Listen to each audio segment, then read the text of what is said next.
My name is Warren, and today I'm going to be teaching 12.5. Specifically, I'm going to talk about curvature. So what is curvature? Curvature, represented by K, is a measure of how curvy a curve is.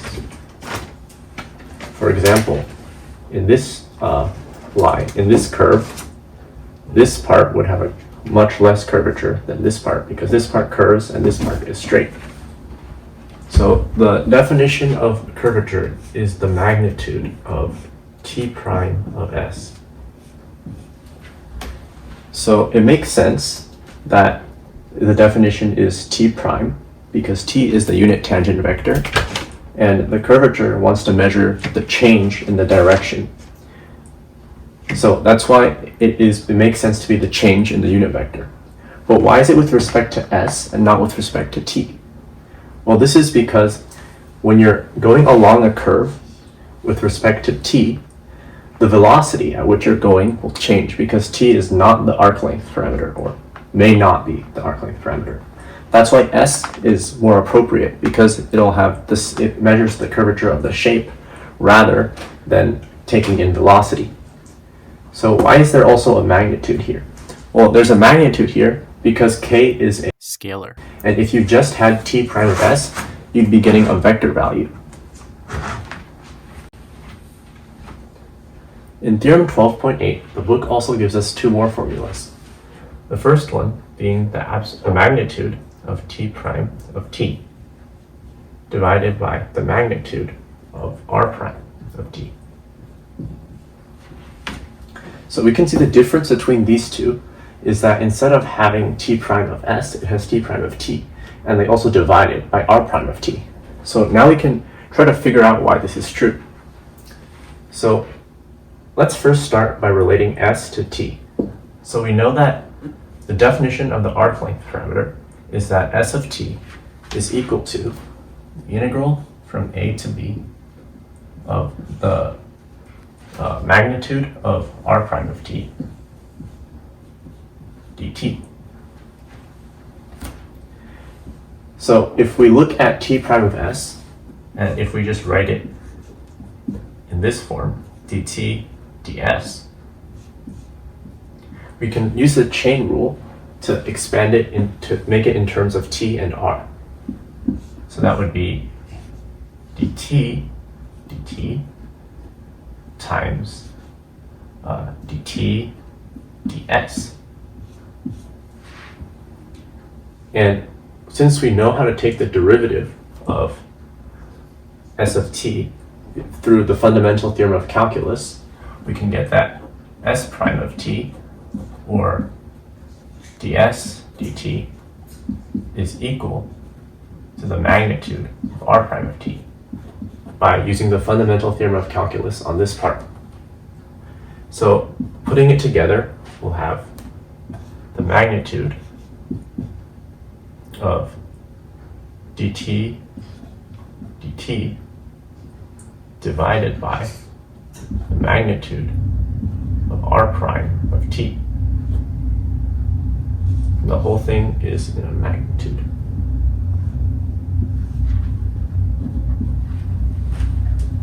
So this simplifies to that because you don't have to put the magnitude around the magnitude since magnitude is already a scalar. So it would be equivalent to just putting the magnitude around the top part. And the top part, which is d unit tangent vector over dt, is the same thing as t prime of t.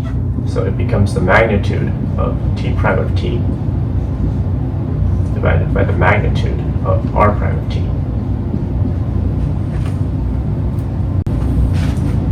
Theorem 12.8 also gives us a third formula, which is that the curvature is equal to r prime of t cross r prime prime of t. The magnitude of that divided by the magnitude of r prime of t cubed. So how do we get from here, or this is closer to this one because we see it has the same denominator and it's with respect to the same variable. But how do we get from here to here? We can start by relating t prime to r prime. So we know that the definition of the formula for t prime or t of t, is equal to r prime of t divided by the magnitude of r prime of t. Now, the reason that this one needs to be inside a magnitude is, for one, to preserve the direction of r prime of t, because we just want to have the tangent direction, which the r prime of t has, but we want to have it to be the unit tangent vector. So to be unit tangent vector, we need the magnitude to be 1. So instead of just having r prime of t, we'd have to divide it by the magnitude of r prime of t, so that the magnitude of the unit tangent vector becomes 1. If we look at the formula, we want to get r prime of t and r prime prime of t. So let's start by getting r prime of t from this relation right here.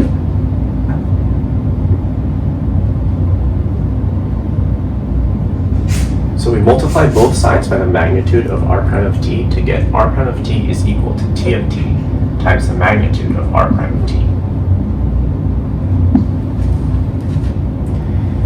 And then to get r prime prime of t, we can just take the derivative of this.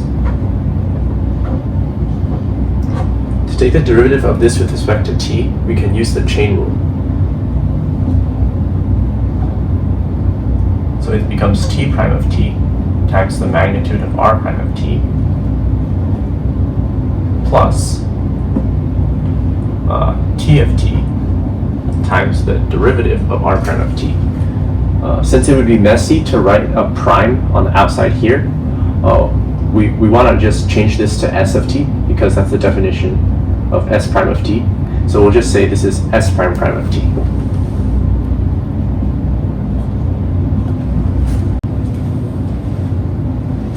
Next, according to the formula, we need to take the cross product of these two.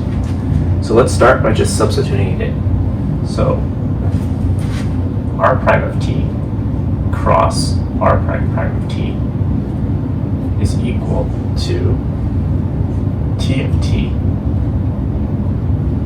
times the magnitude of r prime of t cross t prime of t times the magnitude of r prime of t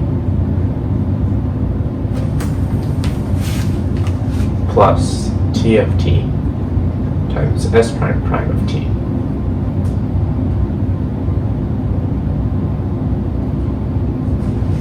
So if you look at the second part of this cross product, you see that there's two terms. And it would be much easier to evaluate if we distribute the cross product. So we'll do that. So t of t times the magnitude of r prime of t cross t prime of t times the magnitude of r prime of t plus another t of t times the magnitude of r prime of t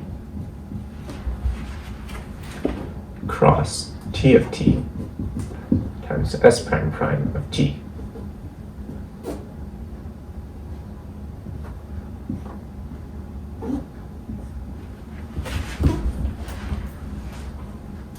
Now we can take the scalar values outside of the cross product, and we'll get magnitude of r prime of t squared times t of t cross t prime of t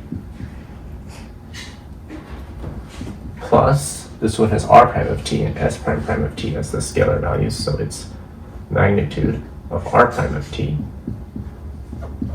times s prime prime of t, and it's multiplied by the cross product of t of t and t of t. So one thing you'll notice here is that t of t cross t of t, these are the same vector. And if you take the formula for the magnitude of the cross product, you'll find that the magnitude is the magnitude of t times the magnitude of t of t times sine of the angle between them. Since these are the same vectors, the sine value is going to be 0. So the magnitude of t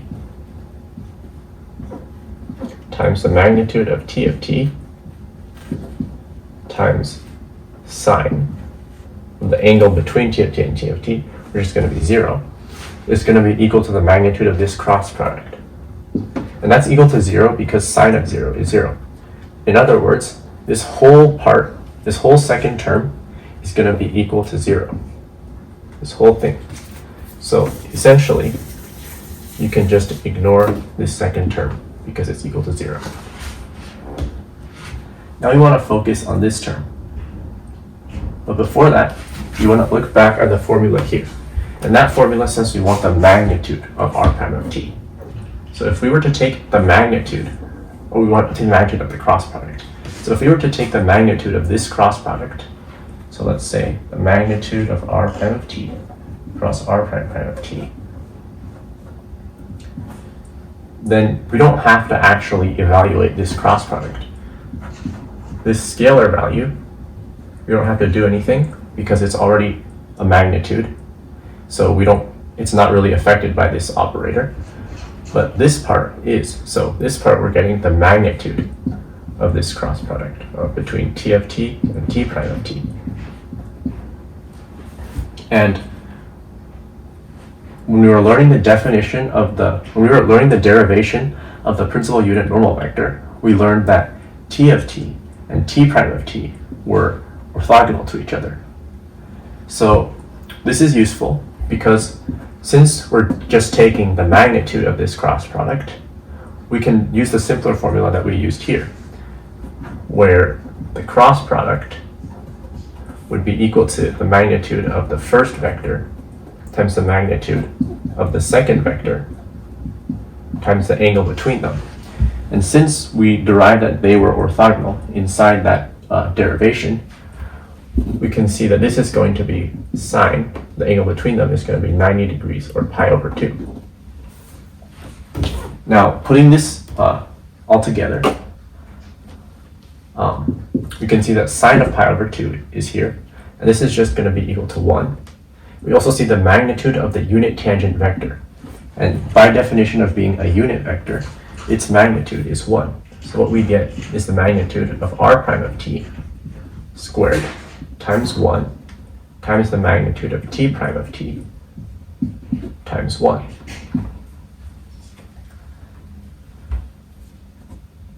So essentially, this cross product is equal to the magnitude of r prime of t squared times t prime of t, or times the magnitude of t prime of t. Now, if we look back at what we were trying to derive, we wanted to convert t prime of t into this cross product and the denominator. So we have t prime of t right here and the cross product right here. So we can divide both sides by the magnitude, and we'll get that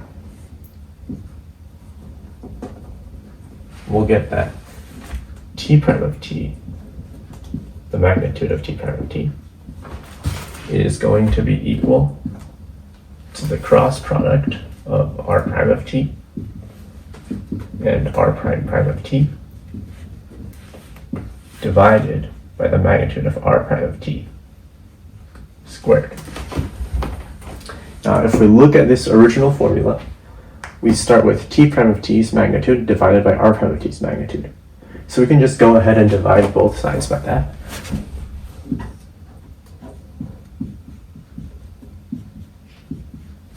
And this one is already in the denominator, so we just increase the exponent by 1. And we have proved that formula. Now let's solve exercise 31 from the textbook. The question is, r of t is equal to 4 cosine 2 pi t in the I hat plus 4 sine 2 pi t in the j hat. And our task is to find the curvature k. So let's start by using the second formula. So this is going to require us to figure out t prime of t, the magnitude of t prime of t, and the magnitude of r prime of t. So first, let's solve for r prime of t. So r prime of t is just going to be the derivative of this, since this is r of t. So to take the derivative, we start with taking out the 4, and the 4 from both of these. And then we can first differentiate cosine 2 pi t. So that's going to be minus sine 2 pi t And we have to do the chain rule because it's not by t, it's by 2 pi t. So you multiply that by 2 pi. And that's going to be in the I hat. Plus in the j hat, it's going to be cosine of 2 pi t. And you have to do the chain rule again for 2 pi. And that's going to be in the j hat.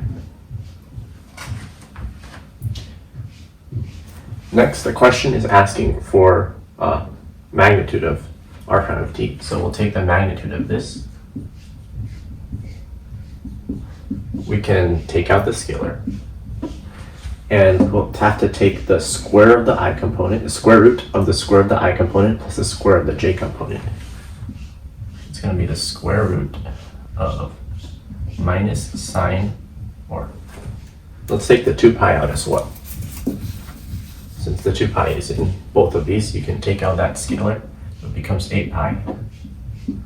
So minus sine of 2 pi t squared plus cosine of 2 pi t squared. You'll notice that the negative is going to be squared, so it's just going to become a positive. And you also notice that the sine and the cosine, they're of the same variable. So it's just going to be sine squared x plus cos squared x, and that's going to be equal to 1.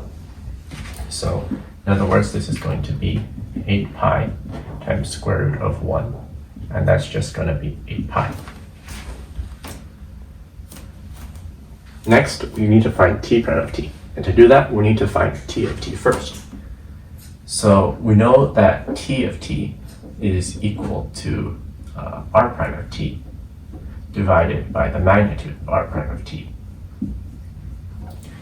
And we've already calculated that, so r prime of t is equal to 8 pi times that. So let's put that here. 8 pi times minus sine 2 pi t in the I hat plus cosine of 2 pi t in the j hat. And you divide it by the magnitude, which we calculated right here. So you divide that by 8 pi. And you can cancel these out, and you'll just get this as t of t. And we need t prime of t. T prime of t is just going to be the derivative of this. So to take the derivative with respect to t, we start by taking derivative of the sine component. So that's going to be negative cosine of 2 pi t. And you need the chain rule, so you multiply by 2 pi, and still in the I hat. Then you take the derivative of this side, it's going to be the negative sine 2 pi t. And then the chain rule, you get 2 pi, and it's going to be in the j hat times 2 pi.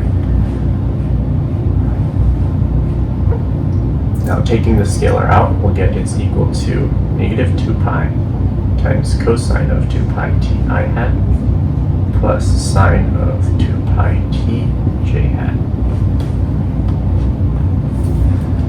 And the question is asking for, or the formula is asking for the magnitude of this. So the magnitude of this, we'll take the scalar out. This time we need that absolute value of the scalar because it's negative and magnitude is always positive. It's going to be 2 pi and then times the square root of cosine squared 2 pi t plus sine squared 2 pi t. And same as before, this is the same variable, so it's going to be equal to 1. So this is going to be equal to 2 pi. And putting that into our formula of t prime of t over r prime of t, its magnitude, we'll get 2 pi, or let's just write magnitude of t prime of t over magnitude of r prime of t is going to be equal to 2 pi over 8 pi, which is 1 over 4.